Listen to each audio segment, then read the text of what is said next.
friends, and a happy Tuesday to all of you. I'm Nicole Testa Boston, the Deputy Director at FIATech, and I'm glad that you're all able to join us this morning for FIATech's Weekly Technology Tuesday webinar series, and this time featuring one in a series of 6 webinars on future casting.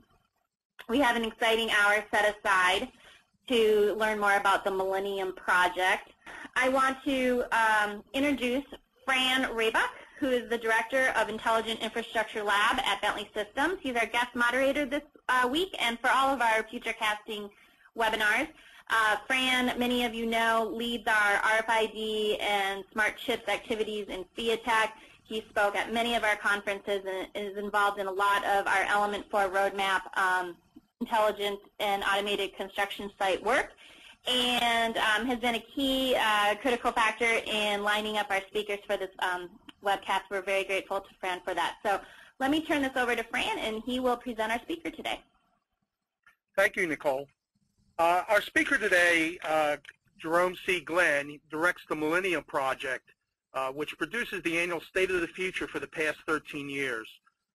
Glenn invented the Futures Wheel, futuristic curriculum development, and concepts such as consciousness technology, trans-institutions, telenations, management by understanding, feminine brain drain, just-in-time knowledge and collective intelligence, dialysis, and nodes as a management concept for interconnecting global and local views and actions. He has keynoted over 200 conferences and consulted on future concepts and methods around the world and published over 100 future-oriented articles, and also several books, Future Mind, Linking the Future, and co-author of Space Trek. And he's also the editor of Futures Research Methodology, versions 1 through 3.0, and 3.0 is the most recently released version, just announced.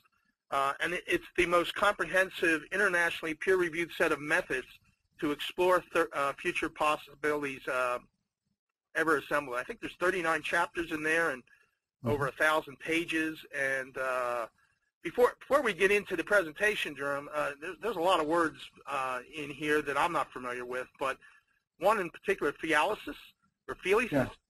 Yeah. Can you tell us what that is, and then maybe we can get into the presentations? Thank you. Sure. Phelesis is, in a sense, the opposite number of analysis. Analysis breaks things into parts, and we reason about reason in that process to improve our understanding. Phelesis, and I spelled it with a Y in there, just so it made it clear it was like related to analysis. Phelesis is the reverse. There you're trying to pull things together. You're doing a synthesis of reasoning. You're pulling things into the whole, and you bring them into a whole and get a sense about them, a feeling about them. And then how does that feel? So you're doing feeling about feeling in that process. It's a bit of a unique idea. Most artists in the world, that's how they work. You look at a whole bunch of stuff, you come up with a sculpture or a painting, you're pulling all that sort of stuff together. And we do so much analysis, you would think it was important to balance that with a little bit of phelesis. So that's why that was introduced in the book Future Mind 23 years ago. Your other partner there asked about the feminine brain drain, and what that is about is you have countries as diverse as Japan and Saudi Arabia who allow in their culture women to get a PhD without a problem. But then they don't respect the woman PhD in the workplace in the same way. And so they get tired of that. And Japan, a lot of the best educated Japanese women now are migrating to the United States. Saudi Arabia will start to experience this, I think, as well. So for those countries that don't treat women properly, but do accept the education, this will be the full experience of feminine brain drain, really using the best and brightest. So with that, shall I just continue on? Yes, go ahead. Okay, all right. Hello, everybody. I can't see you, but I know you're out there somewhere. All right, we'll move this one here along. Why is that not moving? Let's see, page down. Well, that's interesting. The same stuff. Let's see, here we go. Ah, okay. The Millennium Project is a new kind of a think tank. Everybody says what they're doing is new, so we say the same thing. But it's unique in the sense that it's global geographically. It's a distributed system. Most think tanks are everybody's pushed into one building or one campus, like the Hudson Institute or the Rand Corporation. They have a couple places around. Rand's a little different. But we have these what we call nodes around the world. I'll come back to that. So it's a think tank that's distributed around the world. It's institutionally global in the sense that we have players from UN systems, government systems, corporate systems, nonprofit systems, universities, and media, so that we cut across institutional structures. 3, it is interdisciplinary, so that it's global. We're interested in the hard sciences and the soft sciences and the arts and politics as well. So we're trying to look at the whole thing. We're thinking like a general practicing doctor versus a specialist. And so our research focus is the whole body of humanity. So it's a think tank sort of and by on behalf of humanity. So it's not a U.S. think tank or an environmental think tank or a political think tank. It's supposed to be on behalf of us. That's the concept. So that concept's been around in my futures for a bunch of years. And we actually the first people to make it work, I think. So it was put together by UN organizations, nonprofits or NGOs, universities, governments, and corporations. So we're becoming what we call a trans institution. Now, there's no such thing legally as a trans institution. We just organize ourselves that way. Legally, you have for-profit corporations, non-profit corporations, and I hope someday we will have trans-institutional laws, a third category. What do I mean by that? This is something that you can do within your corporation. You could create just like you have the entrepreneurship, the idea of creating a corporation within a corporation. You can do an experimental run of creating trans institutions within your corporation. What do I mean by that? One, you have to have players in there with the governing council of it that come from all of these institutional categories, but not a majority of anyone. The people who do the work, they stay where they are around the world or whatever system, but they're from these institutional categories, but not a majority of anyone. They have to form a corporate report at the end of the year, like with any corporation. But you have to, for a trans institution, has to show value to the benefit of these institutional categories. And last but not least, the money's got to come from all these institutional categories, with the exception of universities, because we all know they take money, they don't necessarily give it, meaning that universities are a little smarter than people think. In any case, that's a trans institution. You could have a trans, and they're all self-organized. You don't recruit these people. So that you could have, say, a trans institution for AIDS, trans institution for collective intelligence, trans institution for whatever you want to do. And its value is that you don't have to manage them as much because it's self-selected. And then when you need to be UN or government or corporation or NGO, you are. It also means that the strategies that come out of it make sense to these institutional categories. So it's a very efficient way of doing business, so to speak. Okay. So we have these nodes. Nodes connect the global and local perspective. This is a brain-picking system you're looking at there. We got about 32, 33 of these nodes around the world. So each of these nodes should be a little bit government, a little bit corporate, a little bit UN, a little bit university, and so forth. So what we do this brain picking session, we can send out an email to the chairs of these nodes around the world and say, okay, who knows the most about energy? Well, then the node meets and says, okay, here are the top people in business, here are the top people in the government, here are the top people in universities, etc. So then they invite them in their own language and talk to them. So it's a system of collecting the best thought we can. Then we feed all that back to them, the results. And so the people in these nodes around the world may put in 2 ideas, and then they get back 100. So it's sort of like an information net profit for them. Then they can also use the information to create their own reports and do workshops and all that sort of stuff. And so that's what the system looks like. Then we sign a memorandum of understanding with some institution within these nodes. And as you can see, it spans across governments and different systems. All right. So the purpose of the Millennium Project is to create a global ongoing capacity to improve thinking about the future. The rate of change, we all know, is accelerating. The interdependence is accelerating. So therefore, we have to look at whole systems further out in the future than we did in the past. The old analogy is you drive at nighttime, the car, and you go slowly, the headlights don't have to go very far. As you speed up, the headlights have got to go further. So you have to look further into the future as the rate of change goes. By our analysis, it's useful to say that if you think the last 10 to 25 years have had a lot of change, the next 10 to 25 years will make the previous look very slow. So we want to make this thinking available to a variety of people, to a variety of media, for policy making, advanced training, be it in governments, businesses, and universities, education curriculum we produce, public education like what we're doing right now, and we constantly respond to feedback. So that's why we produce an annual report on a regular basis. It's our feedback mechanism. Now, this chart here, you don't have to remember the whole thing. All I'm saying is this chart is that when we came up with these 15 global challenges, it was through a long, torturous process of the interactions around the world. And then we update them each year, and this is the current one that's available. This will be officially released in August 1st. The 2009 stage, which is the 13th one. We also do the methods. I'll come back to this a little bit later.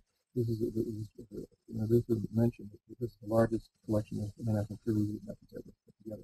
Now we put it in a CD because printing 1,300 pages will much carry around. So that's the method there. And these are the various sponsors that we have. We try to balance it out a bit. There's a little more corporate sponsors than our government foundations and the United Nations, but it balances out pretty well. These are the various sponsors' logos there.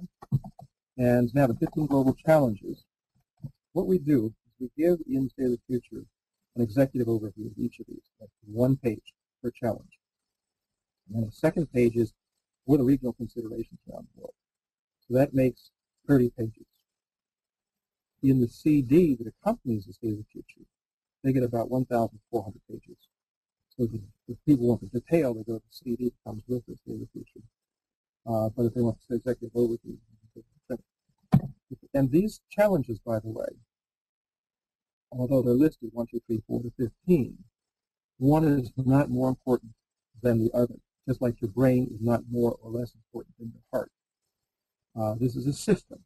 This is a framework to understand the world and to track change in the world. You can argue about changing some of these, but this is a framework that's lasted pretty well. The first, and again, not most important, but the first is how can we create sustainable development for all in the context of climate change. I first wrote about climate change in 1973. And so I've watched all the spins on the issue for the years. The forecasts have all actually, when people say that they're not always right, and there's uncertainty, that's true. But here's a pattern. The pattern is the forecasts have understated what turned out to be the case each time. The current forecast will also understate what will happen, because the current forecasts do not take into account the tundra melting along Alaska, Canada, and Siberia. When tundra melts, there's less reflective ice to reflect the photons back out to space. They absorb them in dark material. Dark material then allows methane that has been stored for a while in the ice to be released. So you get two shots. You're holding more photons and releasing more gases, which means that the current forecast will be wrong again. This is a serious matter. The world is beginning to wake up about it. I'm very pleased that corporations are making some good strides, especially local authorities and collaboration with the government. Doing very well. Next is how can you have sufficient water without conflict? It should be understood that all water tables around the world, as you average them together in each continent, are all going down. And 40% of the world gets its fresh water from two or more, an area where two or more countries control the land. So this is a prescription for pretty long conflict. There's a lot of things that can be done. We can get into that in question and answers if we want to. There's a whole lot of things. And one of the key areas is not just pricing water, not just having some rules for changing water. We have to create more fresh water than we have. Because we've got another, 2.4 billion people coming up in the next 50 years. So we've got some serious problems. You take China, for example. Our node in China was involved in making water standards for China. And they did best case, worst case, and middle case. In the best case scenario, the water situation in China got worse for another 15 years before it turned around. And they're already having people forced migration in China as we speak. And I'm not talking about the Three Gorges Dam. I'm talking about the water well went dry. And so the next day they said, okay, everybody, you got to move over there. When you move over there, you're running into other people that are already there, which can cause conflict. So we've got to take water very seriously as a whole new enterprise for the human species. 3, how can population growth and resources be brought into balance? As you may know, the world is aging, although in the last year, the developing world, not the developing, but the developed world, or the richer nations, actually for the first time we actually had a little uptick in our fertility rates. First time. That may just be a short terminology, anomaly, not sure. But some of the countries are pushing policies to get the birth rates up a lot, maybe it's going to happen a little bit. But the issue is if you imagine a bell curve going up to 2050, you hit maybe 9 billion people or so. We've got about 6.8 now. You move up to about 9 billion, maybe a little bit over that. And then, because you have a low fertility rate catching up to you, it's possible to have a fall off after 2050. So we have to have fewer people on the planet in 2100 and 2050. The trouble is that these people are all aged. So how do you run a civilization where most people are aged? Well, one of the ways is we're going to have some breakthroughs in biology where people will live healthier and longer. Japan is betting on robotization, as you may know. That's why Japan is so heavy in robots. They figure that they're going to be going down in fertility rates. We're going to have fewer Japanese, majority on retirement. We don't want to import a lot of migrant workers. So as a result, we're going to do robots. It's very big there. Now, when we talk about how we feed all these people, and I already mentioned the water situation.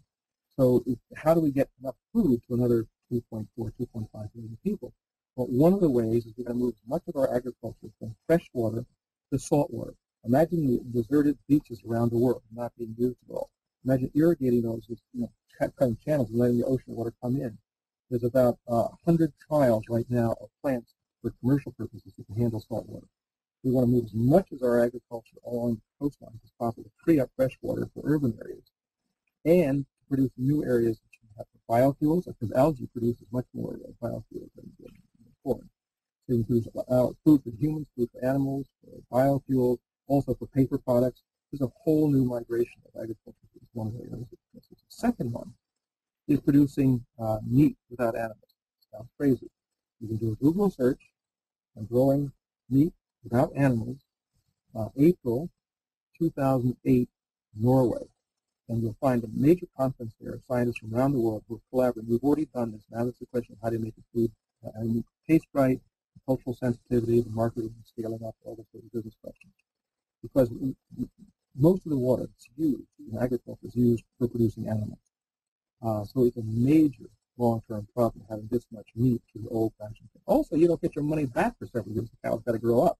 Whereas if you can take stem cells, for example, from the umbilical cord and those of your cow, you stimulate that, or take another muscle cell and stimulate that another way, you're getting your payback very fast. So it's a much more efficient way of making money. And you can make it locally. You don't have to ship it across a long line. Genuine democracy. Okay, let me just click this on to where we were. How can global convergence of information technologies and communication technologies work for everyone? I'd like your audience to know, for those who are in the information technology business, you have an ally of Finland. Finland has it as a foreign policy objective to deal with the bottom 1 billion, 2 billion people on the planet to get them into the information economy. It's a foreign policy objective, just like the foreign policy objective of the United States democracy. So you may want to check out, for those who are dealing with international business, Finland is a potential ally for you. As you know, the laptop computer, one laptop per child, is beginning to sell again. There's a variety of entries, so it does look like we're going to eventually get the bottom 1, 2, 3 billion people involved in the global economy. We now have more people in China on internet than the entire population of the United States. About 25% are connected by internet. The majority, not the majority, the largest sector are in Asia. Europe is the second largest group, and North America now is the third. People were worrying about the United States are taking over the world culturally with internet, which is a wrong mindset. Now it's Asia they come to the world with internet. How can ethical market economies be encouraged to reduce the gap between rich and the poor? I want you to think of the United States as under 5% of the world population. And there's another 2 to 3 billion people around the world that are not getting a good deal at the moment. They're in bad shape. You can analyze it. That's unsustainable. It is in our interest, if we're at the top of the hill, it's in our interest to join hands with the rest of the world and somehow grow together. Otherwise, we do a bell curve like every other problem. How can the threat of new and re-emerging diseases and immune microorganisms be reduced?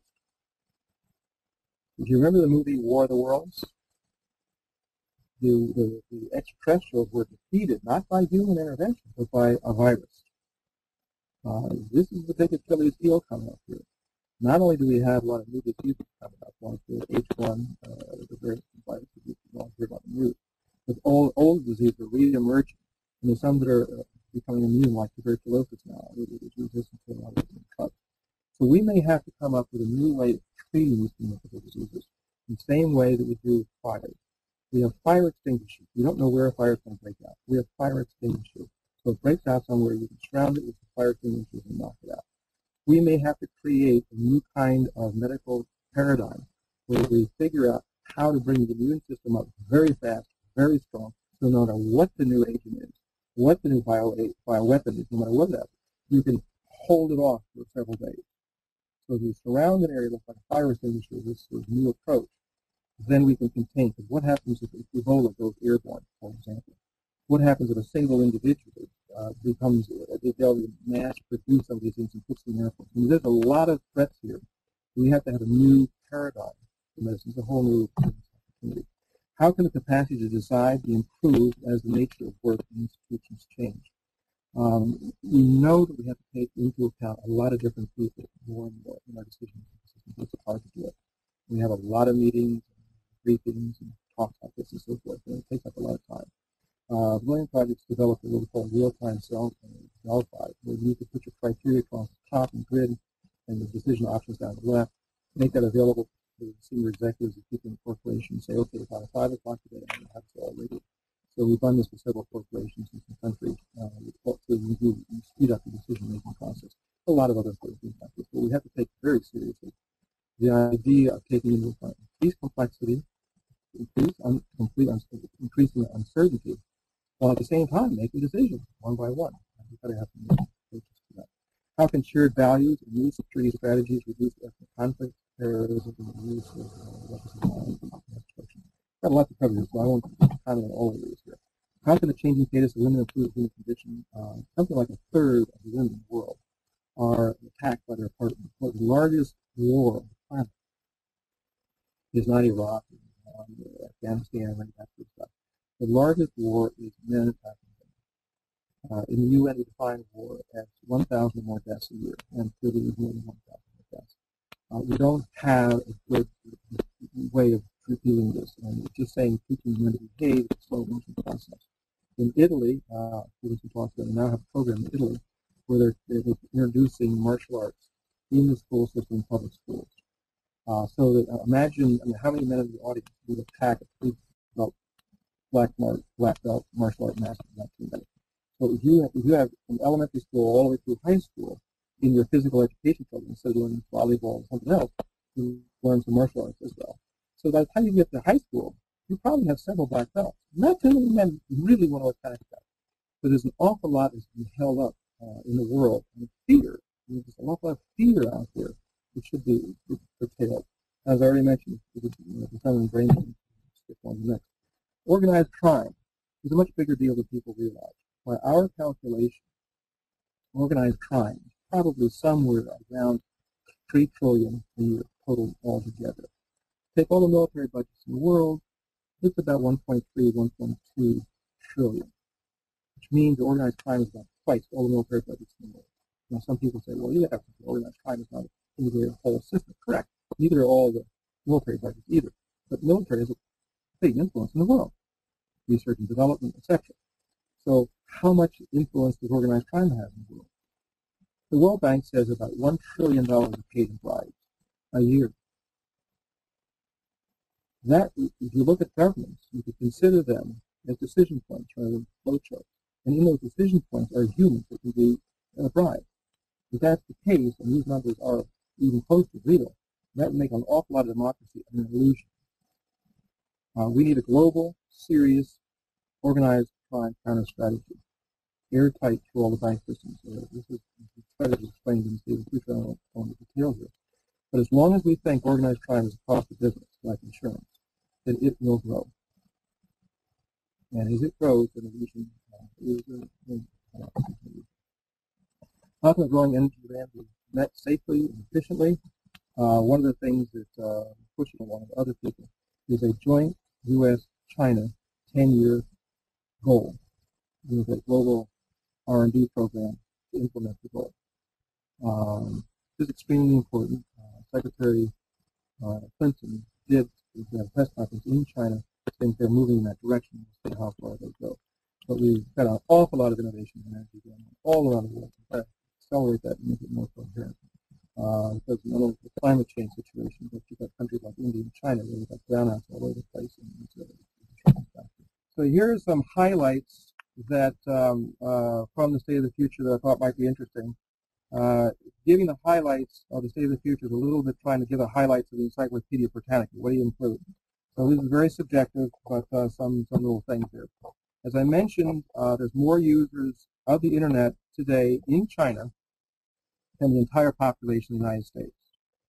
I was in China a month and a half or so or two ago, and you can get Wikipedia now in China. Most of the websites I dealt with you could get. You could not get YouTube, but you have to appreciate that China is a nervous wreck about the transition from an agricultural to industrial to an information society. How do they make that transition? The more educated the public, the more they're involved in policy making. They're just peasants 50 years ago, they weren't involved in policy making at all. How do they hold it all together? Because it's not clearly going to be able to. This is an interesting item. I don't know how many of your folks know this, but last year, an asteroid went by between the moon and the Earth, and it was 80% closer to the Earth than it was to the moon. So by astrological terms, that's real close. The key thing here is that nobody knew it was coming. If that thing had hit us, the calculation was that it would have knocked out 800 square kilometers of the Earth. So imagine if it hit into Boston and slid down into D.C. and knocked out the eastern corridor of the United States. That could have happened just like that. And this, we'd have more than an audio problem here. Now, I'll bring this up because there's a clear problem. One of the things that the futurists do is they say, here's a problem coming up in the future, you got to do something about it. Here's one that's already identified right now, very clear. We do not have a good asteroid tracking and deterrent system. And had that come just a little closer, this conversation wouldn't be there. And to my knowledge, there's not a big push for any of this stuff. There is a big push to cover Michael Jackson. There is a big push to cover all these other sort of silly things. There's no serious push at the moment to protect the Earth from these nearby asteroids, and they can happen at any time. So anyway, we hope that that'll get more serious. I mentioned already the idea of the U.S.-China climate change goal. The one I would put on there, and I don't really care what goal as long as we get one, but it should be an Apollo-like land-to-man movement. It should be difficult, challenging, and something people will recognize. The trouble is climate change is not easy to understand all the innuendos of it. So here's one I would suggest is that we make the 10-year goal the greenhouse peak. It's the highest amount. From there on in, it turns around. So we turn around we turn around the greenhouse gas emissions in 10 years. And then we have a global collaboration with China, led by the United States and China. Others can play in, of course, to do it sort of like a NASA-like agency to make it happen. This is not only important for environment and energy, it's also important for peace, because the long-term conflict is China and the United States. So if we can get work our collaborations out very early, it's better for a more peaceful, stable world. China will probably pass us in the economy by 2030, assuming it doesn't break up. And it may very well break up, though, because I mentioned the water problem. The income gaps between the rural and the urban has already caused tens of thousands of social protests officially announced in China already. They got the brownout and the limitations of the energy problem already.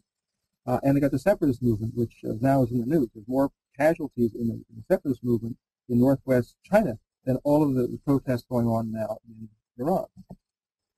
The world population continues to move forward. As I mentioned, I talked about that already. But the longevity breakthroughs can change those projections. And I think it's reasonable to assume that those longevity breakthroughs will occur. It's not outrageous to say that we're going to be surprised how long people live, how healthy they live. We're now in a process of learning how to manage biology in the same way that we manage physical chemical structures and physical engineering structures. We'll be able to put biological structures in new relationships in our body and in other systems. For example, there was work going on right now to change green plants that would produce hydrogen rather than oxygen. So you could have miles of these closed environment agriculture things in the desert producing hydrogen for hydrogen fuel and so forth. But that's just one. We're going to we're going to be creating artificial life forms, writing genetic code like we wrote computer code. And that's a whole new field. The public is not ready for this at all. And this is not your father's genetic engineering in the past stuff. This is where you say, what are the attributes I want? And take from different genetic streams all over the world, all kinds of different, and make them self-organize into a new life form. That's new, and that is a giant activity coming up. Let's see, jump on further here. The current recessions is obviously a problem for everybody. We do a State of the Future index. We take a look at 20 years data, projected out 10 years, integrated into an index to a variety of means I'll bore you with. But we've been tracking this for years, and the world is always, in general, getting better for the last 20 years. Yes, there are problems and so forth, but in general, we're doing okay as a whole system. But this is the first time where it looks like the next 10 years there will not be improvement unless major interventions occur. So it's a little pessimistic touch there. Press freedoms have also been going down for the last 7 years. And democracy, as measured by the Freedom House, a variety of sub-elements, has also gone down a little bit in the last 3 years. Half the world continues to be vulnerable to instability and violence. Of course, the world recession makes this worse. The rising food prices, energy prices, and fertilizer costs is a problem. And because the fertilizer cost is higher, that means people plant less, which makes less food available, which runs up the price. It's a vicious cycle that's going on right now in the world. Scarcity of water and food itself, actually the lack of it.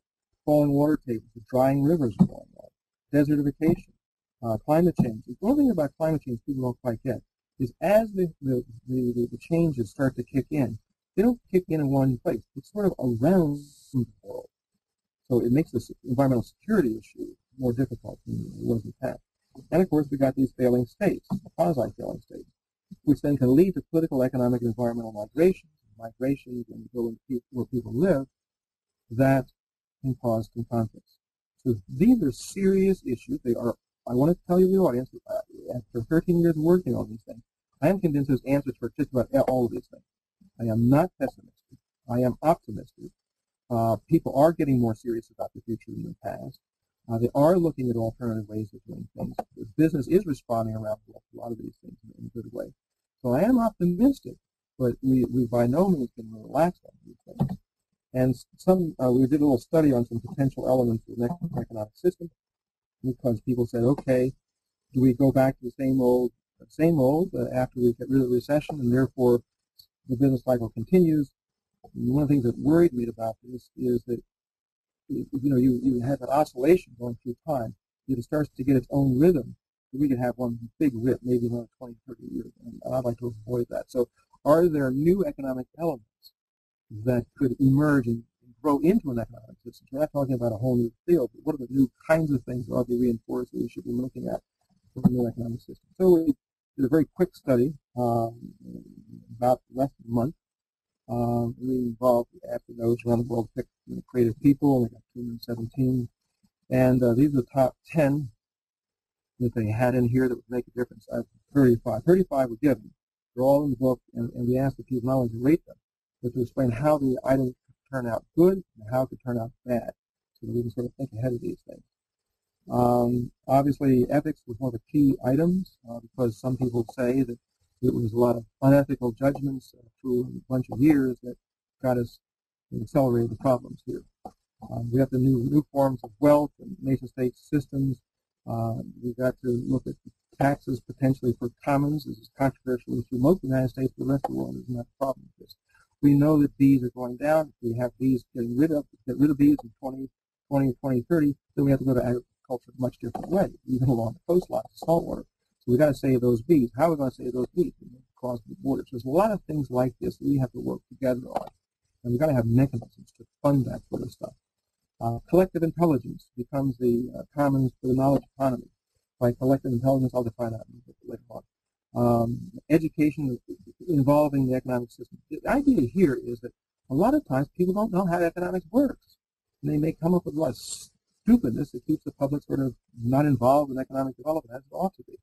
So that as economies grow and as new concepts come in, we should be teaching people in schools how businesses work, how economics works, and get people more savvy about this, because individual people may be more individually entrepreneurial in the future than they were in the past.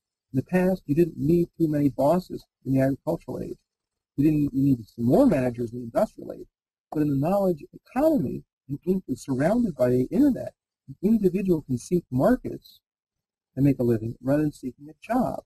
Well, we're not ready for this yet. I mean, people haven't really taken advantage that the world market surrounds every individual so that they can make a living out of being themselves and grow in a more stable way than being vulnerable to the changes of large-scale economic downturns like we just had.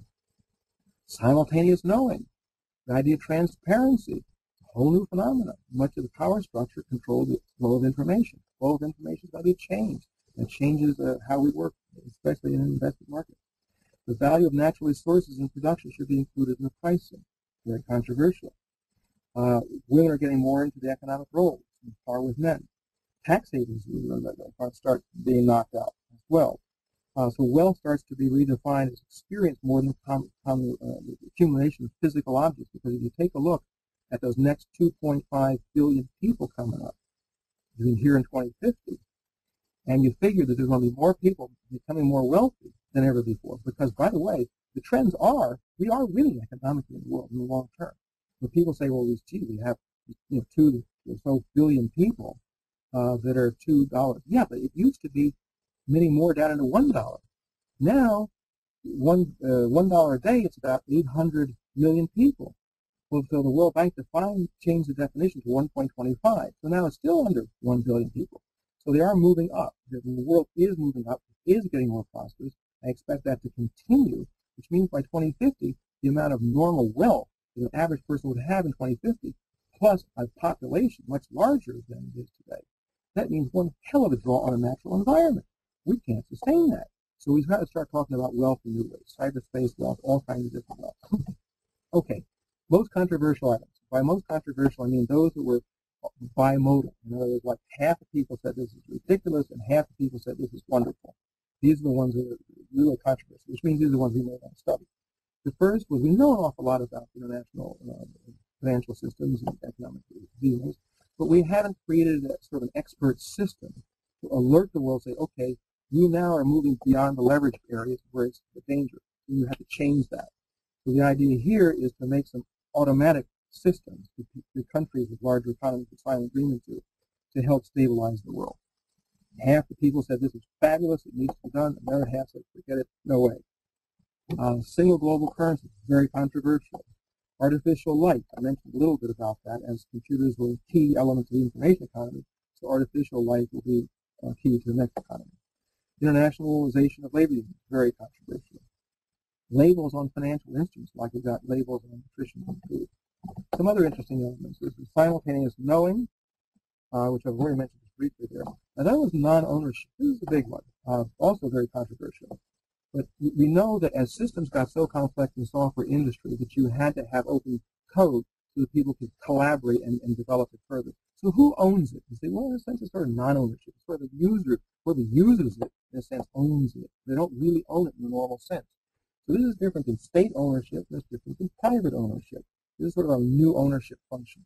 As the systems of biology become more complex and the systems of nanotechnology become more complex, we may go to open source in those areas too. As a result, non-ownership is a whole thing to be thought through for us. Alternatives to continuously creating artificial demand. What if we actually had real demand for real services and products to address those 15 global challenges? You can still make money, but you're also not creating the artifacts that make us vulnerable. Self-employment by internet, I already mentioned. 15. Oh no, here we go. The methods, futures research methodology. Just a little background on this. For those, now not everybody needs to have this, but for those in your corporation who are responsible for either judging other people's assessments of the future of the markets or creating your own assessments of the future of the markets or other sort of factors, this is a good source. Every chapter has a short overview of the method, a short description of what it is, an explanation of how to do it, strengths and weaknesses, how to use it in combination with other methods, and speculation about the future of the methods. So you can sort of mix and match what you need to for your business. Collective intelligence, key concept. I'm going to pause on this one a little bit.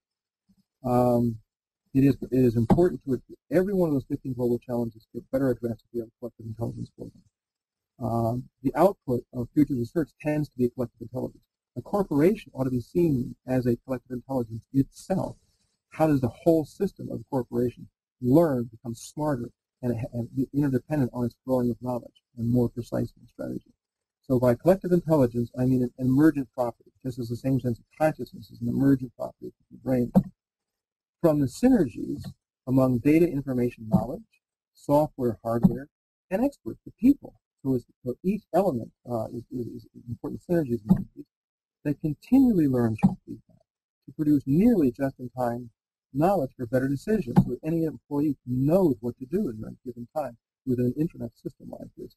Then these elements act in flow. So some potential services we might be able to help you with. One is real-time Delphi to support executive decision-making, the State of the Future Index for your industry or corporation, upgrading corporate scanning systems for collective intelligence, executive seminars rather than, sorry about this problem with the audio. It was lost. I'm sorry about that. Training in futures research methods, keynote addresses, and corporate sponsorship. So if someone wants to participate with the Millennium Project's work, they can help improve their corporate intelligence by essentially acquiring another eye on global change and access to our futures and scholars around the world, information as it's being generated. So once we did that future economic element study, the people, the sponsors were on our planning committee so they can see how it's evolving, what's going on. So it gives you maybe 6 months head start on others. And it's an input to the strategic planning process. Some of our current research and recent research, we're doing the world water scenarios for UNESCO in the next year or two. We're doing some collective intelligence designs for Malaysia and Korea. We've got government future strategy units we've assessed around the world, and we hope we want to upgrade those things. We did collective intelligence for energy, and that's in the CD-ROM of the 2009 State of the Future.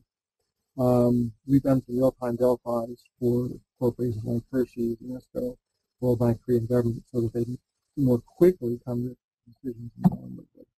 Early warning reports we do for the U.S. Army every month, inshallah, so far, where we tell them what's going on around the world environmentally that has security implications. Education and learning, what are the future possibilities for that in Korea? Do global scenarios for the petroleum corporation of energy, the State of the Future Index for the world in general, but also for countries like Turkey, Kuwait, Azerbaijan, South Africa. And we have a Global Millennium Prize.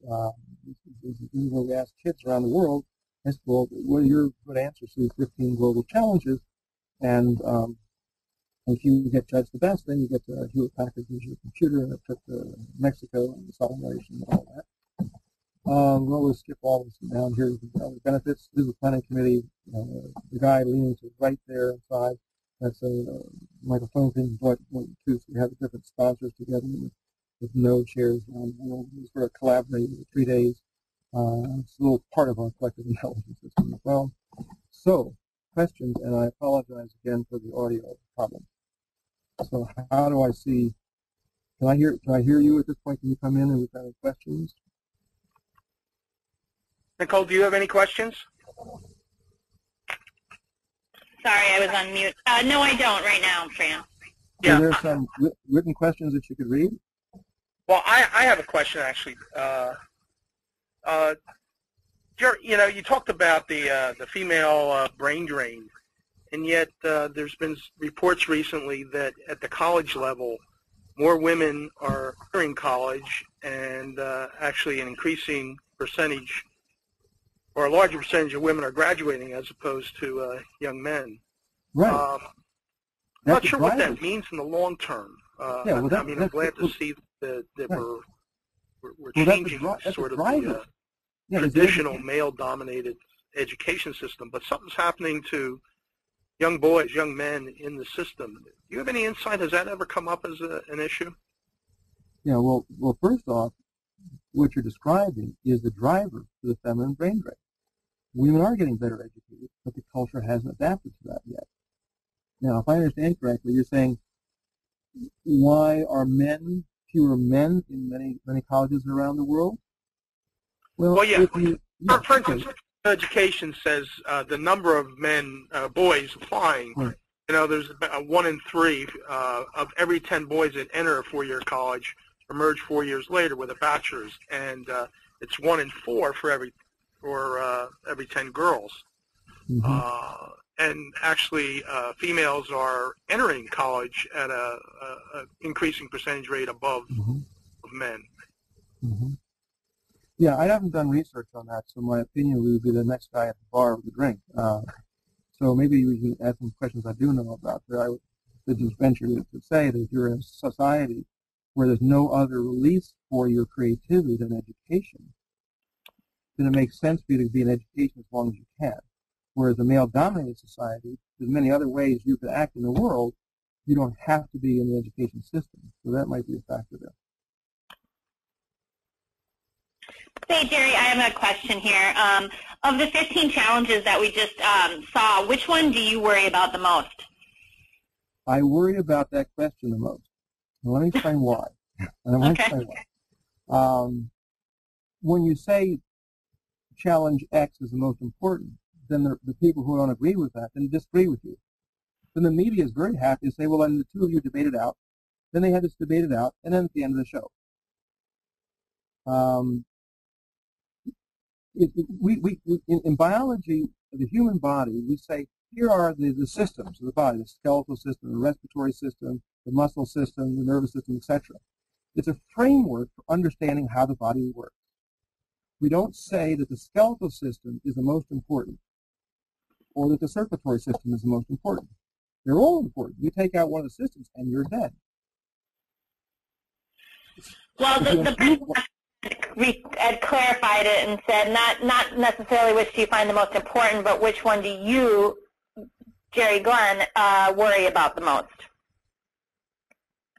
Oh boy. The one I worry about the most is an element within the Challenge 10 on peace and conflict. We refer to it as what's called CMAD, Single Individual Massively Destructive. What we mean by CMAD is the day may come where an individual can design a life form, a form of virus of some sort. Viruses, as you know, can sometimes exist for a period of time outside the body, like salt. And when you put it in the body, they become alive. So you design a virus, and you print it on your 3D printer. This is off in the future a bit, not too far though. It's like we have 3D printers for like making architectural buildings. So, you spray some clay, some glue, some clay, some glue, and you sort of like build up this three-dimensional object on a 3D printer. You can do the same thing with biological properties eventually.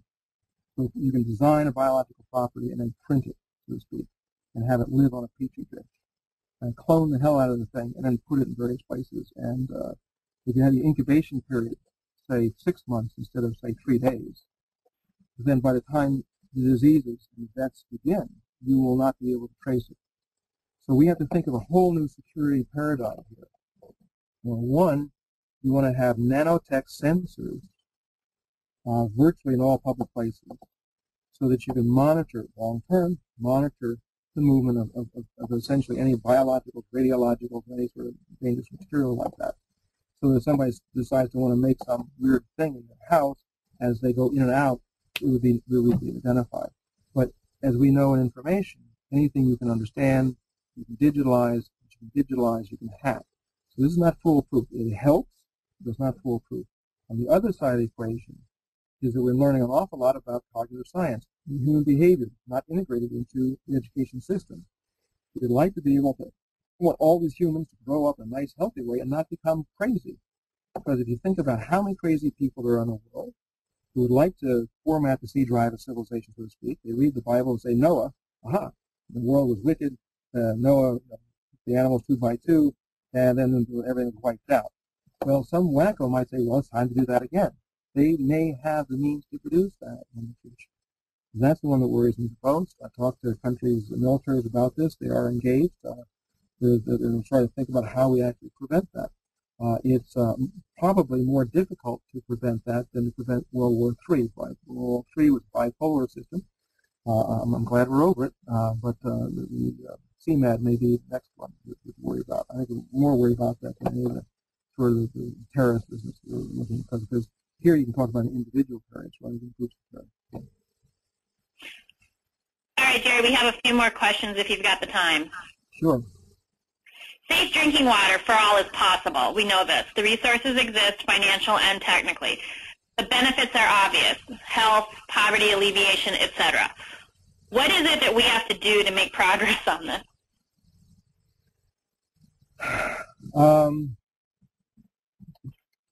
Well, it's in motion. People are starting to wake up around the world to it as a global important issue, because most people think of water as just a local issue.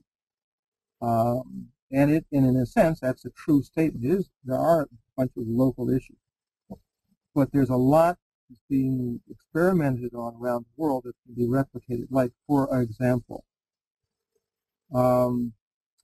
imagine along the coastlines of the world, you could force air through a variety of wedges and walls, and you're pushing it, like in a city, the air gets concentrated in the building. So imagine you're doing that where it goes to a pipe through a variety of mechanisms. And you have salt water coming up that pipe, and the air pressure coming in is so strong, force is so strong, it turns the salt water into a jet stream. Once it's a jet stream going in the air, the water falls out, the salt falls out first, and the water falls out second. So there's a lot of technological possibilities like this that are going to be addressed. They have what's called the World Water Report, which the Millennium Project will be involved in creating those scenarios. And we're going to be looking at a lot of technological evolution possibilities in that. I suspect if a country, well, we've gotten a warning coming. Sudan, to some degree, that's conflict over water. I mean, yes, it's a North-South conflict and polytheism versus monotheism to some degree, but much of the trigger is a water situation. So that's a conflict over water. I don't know. Well, the person that actually followed on was saying, we've been working on this for at least 30 years with the World Bank, United Nations, etc. I mean, what's the problem in advancing and progressing on the issue? Is it lack of political will? I think part of it is we keep thinking of it as a local issue. We say that's like, and we're not learning from each other as well. There will be the World Water Forums happen every so many years, and they're getting more notice and more press is coming in and getting better attention. But I think as some places go dry, when the water table is zero, red lights will go up. I mean, take, for example, Las Vegas. At some point, Las Vegas goes dry. So if you have a couple of places like that go dry, that's unfortunately, sometimes we need to be slapped in the face before we react. But it is, I agree with the source of that question. It's depressing because we've known the water problem for years is coming up, but now it's getting worse and worse and worse. China may be the one that sort of sounds the alarm the most because they have the most to lose coming up. Largest numbers of people and largest scale of the problem. But I don't have a good answer. Okay, quickly, 2 more questions. What do you read into ethics being at the top of the top 10 issues list? Okay. What I read into that quite simply is that the majority of the respondents were outside the United States, the vast majority.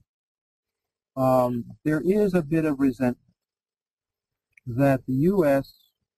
misbehaved and we, the rest of the world, are getting the consequence. And so they see that as an unethical situation. And then they read in the press that a lot of unethical decisions were made. So as a result, they're figuring, okay, we're going to have the same problem all over again unless somehow we work ethics into decision-making. I mean, yes, that can be controlled by laws and so forth, but we've got to get serious about integrating ethics in there, because it's not just the United States, obviously. The rest of the world is going to have much more of an economic impact than we will. So there. Oh boy. Hold this back a second. Can I call you back in a second? Who's this? Okay, thank you. Okay. All right. Last question. Which forecasting methods have you used to set forecasts for the population in the project? And how do you interpret and apply SOFI index? Okay. We use the models from the UN and cross-reference with IASA. IASA is the International Institute of Systems Analysis in Vienna, which was the old Cold War fence between the intellectual United States and the Soviet Union, and now they have their own models. We look at both of those and infer from that.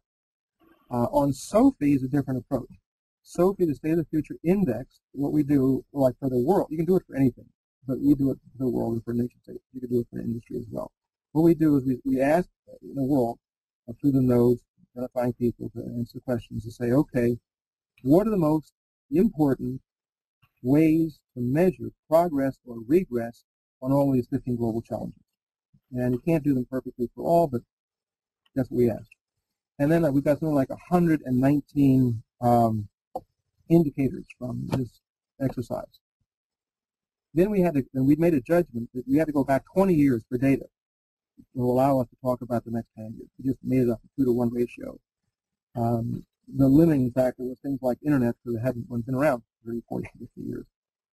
So out of those 119 or so, we only have good data for 20 years on initially 19. So now we've got that up to 29, but then it dropped down to 28 last year because the murder rate of the data was no good. It was not good enough. So to make a long, complex story short, we then take these variables that we have good data for, it's consistent data over 20 years. And then we send it back out to all these participants around the world and say, okay, tell me on each one of these variables, what's the best case for that variable in 10 years, and what's the worst case plausible for that variable.